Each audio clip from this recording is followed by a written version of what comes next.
Hello and welcome to the CIA Corner here on TAP TV. My name is Obed Jerry, your co-host for today. And of course, you know what we do here. We make commentaries, in-depth analysis on topical issues making rounds on the papers. The stories about Nigerians, Africans, and the world at large. You out there can also be a part of this show. Do well to subscribe to our channel. If you are yet to subscribe, turn on your notification button, connect with us across all our social media platforms. So when we draw videos like this, you get to receive our notifications. And of course, if we say anything here that you have a contrary opinion to, please slide to our comment section and drop your comment. Of course, we'd like to hear from you, like to see your reactions as regards what is being discussed here. Well, today let's look into the story that says Nigerians in the UAE are suffering based on the work, they cannot get work based on the visa ban that they are encountering in that area at the moment. Well, let's go for a very quick break. When we come back, we'll look into the story properly.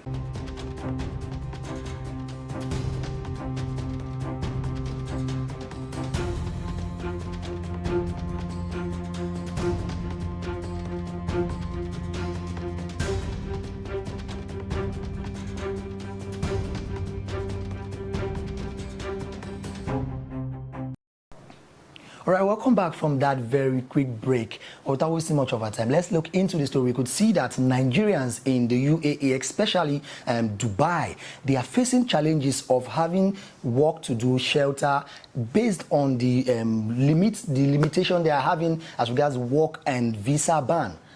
Now, we could see in times, not even in Dubai, several countries in the world, that Nigerians will be facing such challenges. Instead of them to be in this country, instead of them to be in our country, Nigeria, to look for ways and means to survive here, they would rather just go out to these countries where they will be striving and going through so many sufferings. Now, we are hearing that Nigerians in Dubai are having challenges. Some of them are displaced. They don't have where to stay. They don't have shelter. They don't have work to do at the moment, but they prefer to stay there.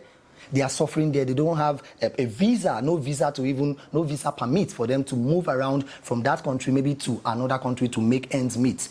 Rather, they are going through suffering in that area at the moment. Now, this brings us to what is happening currently in Nigeria. If the country was good, if the country was well-to-do for Nigerians, we are not sure that Nigerians would go out and be going through such challenges. We could see how things are hard in the country. We could see how the challenges are thriving in the country at the moment. It will make some persons at the moment, if they have around 10 to 20 million, instead of looking for ways to invest this money in the country, instead of looking for businesses to start in the country, they would rather use this money and travel abroad. Some persons, and we know how the jackpot syndrome is thriving in the country at the moment. Some persons would rather sell off all their properties. We could see situations whereby they would sell their houses, their land, their cars, and use all the money just to travel abroad, thinking that they would make they will make progress there compared to how they would make in the country. Now, if they get there and things do not turn out well for them, they don't have anything in the country to fall back to. When they get there, they feel like it's everybody that will get abroad and make it there. Some persons that are in this trapped in Dubai at the moment, based on this visa ban that we are encountering, we Nigerians are encountering, visa ban to enter into Dubai. Some of them have been there for like over 10 years, and they cannot boast of working for like 6 years, and they cannot boast of having money to feed themselves or even having shelter. I know of somebody, we heard of a story of somebody that is even squatting with, they are like 4 or 5 inside a room in Dubai there, and they have house in Nigeria here. But if you tell this man, okay, come back to Nigeria and look for ways to start your life afresh, look for things to hold on to, look for businesses to start, be innovative in your thinking, they would say, no, it is better to suffer abroad than to suffer in Nigeria. The federal government, the country at large, is not even helping matters.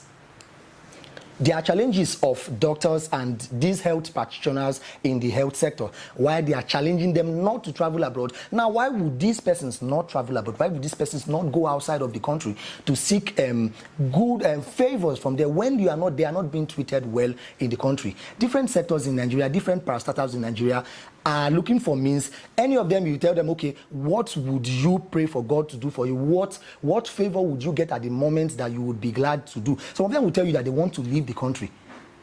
even when they have work to do in the country. They will prefer to go abroad when they don't have anything to fall back to. They want to go there and start their life. They believe that, okay, that place is a very good environment, it's a conducive environment, it's a good workspace, whereby if they work, they earn hourly, they earn either in dollars or in pounds and other hard currencies that have more worth than the naira. But while we cannot blame them wholly on these decisions that they are making, because who would you put sugar in his mouth and he would vomit it? They want to go out there, make ends meet. They believe, okay, if I take this 10 to 20 million that I am supposed to use to start business in Nigeria, that I'm not sure that the business will thrive, I would rather use it and do prepare a visa to travel abroad, and at least I'm sure that when I'm being paid, I would recover this money before a span of 1 to 2 years.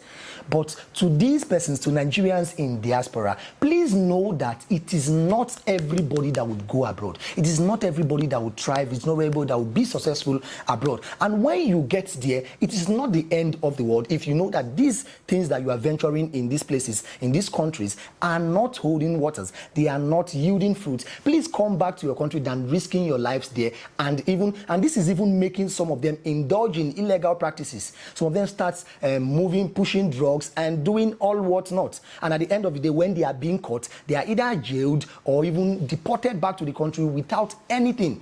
So my candid advice to these persons are, when you know that you don't have anything to fall back to, if you get there and you know you don't have anything to make ends meet, please take your time and come back to the country. There is no place like home.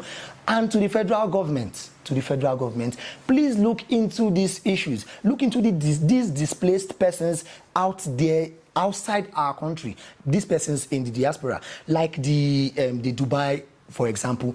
Nigerians have been banned to have visa to enter into Dubai for a while now, while the Minister of Communications is saying that they are looking for ways to resolve these issues.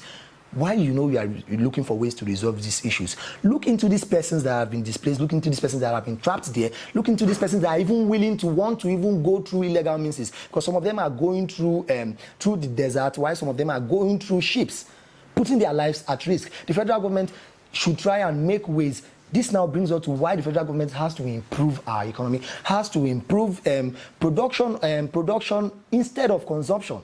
If there are ways, if there are activities, if there are organizations, if there are sectors that can indulge these youths, especially youths, that can indulge these people, that can make them busy, give them what to do, make ends meet for them, I see no reason why they want to go out. If they know that, okay, if I invest this amount of money that I have, I am sure that it will yield fruit, I would have profits. The federal government should please look into these situations in general, and this is where we draw our curtains for today. If you have anything to suggest to the federal government and to these persons in diaspora, these Nigerians, and even the ones that are planning to move out of Nigeria, please drop your comments in the comment section. Of course, everyone would like to hear what you have to say as regard these headlines that have been discussed here. My name is Obed Jerry, your co-host for today, and this has been the CIA Corner here on TAP TV. See you next time.